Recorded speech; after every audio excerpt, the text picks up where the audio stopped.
Hi everyone, and welcome back to The Psycho Nurse. If you're new here, make sure you hit that subscribe button and join our ever-growing community of passionate healthcare professionals. Today, we're diving into a topic that many of us have faced, yet it's often overlooked or misunderstood in the healthcare world: the emotional challenges that come with being a caregiver. Stress, burnout, and compassion fatigue.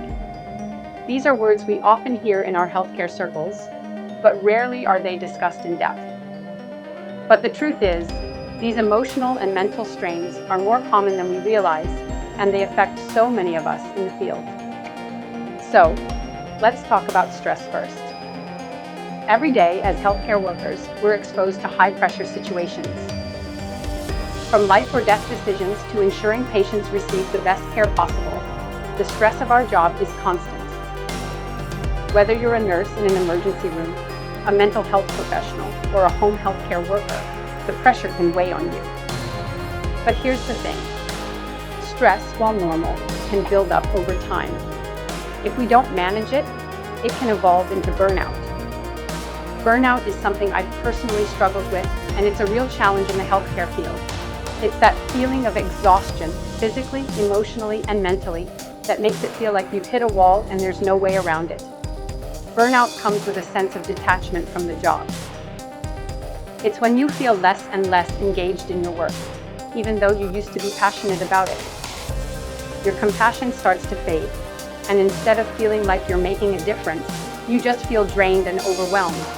Then there's compassion fatigue. You see, as healthcare providers, we constantly give.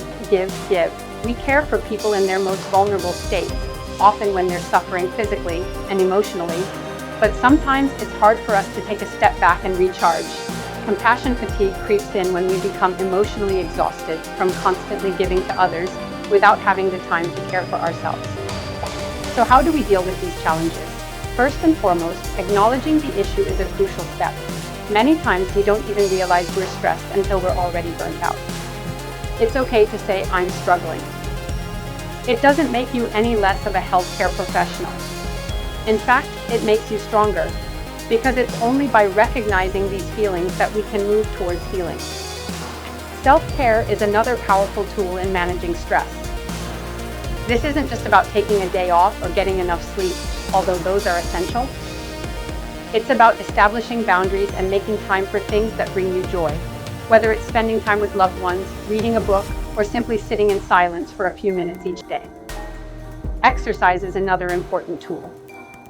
It's easy to get caught up in the whirlwind of patient care, but physical activity can do wonders for your mental health.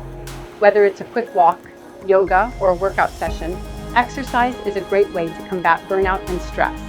And let's not forget about talking to someone. In this profession, we can sometimes feel isolated in our emotions. But there are people who understand what we're going through. Whether it's talking to a fellow nurse, seeking out a counselor, or simply reaching out to a friend, don't keep everything bottled up inside. Don't forget that it's okay to ask for help when you need it. We are human beings, not superheroes. You don't have to carry the weight of the world on your shoulders, and it's okay to lean on others when things get tough. In the end, while we face these emotional challenges, we can also take steps to protect ourselves and ensure that we are the best versions of ourselves, both for our patients and for our own well-being. It's a continuous process, and it takes time. But with the right tools, support, and self-awareness, we can face stress, burnout, and compassion fatigue head-on. So, if you're a healthcare worker who's struggling, or if you've ever felt burnout or compassion fatigue, know that you're not alone. You can find support, and there's always a way to heal. Together, we can work toward a healthier future for ourselves and the patients we serve. Thank you so much for watching today's video on The Psycho Nurse. If you found this helpful, make sure to hit that like button, subscribe, and share this video with your fellow healthcare professionals. Let's continue this conversation and support each other. Remember, your health matters too.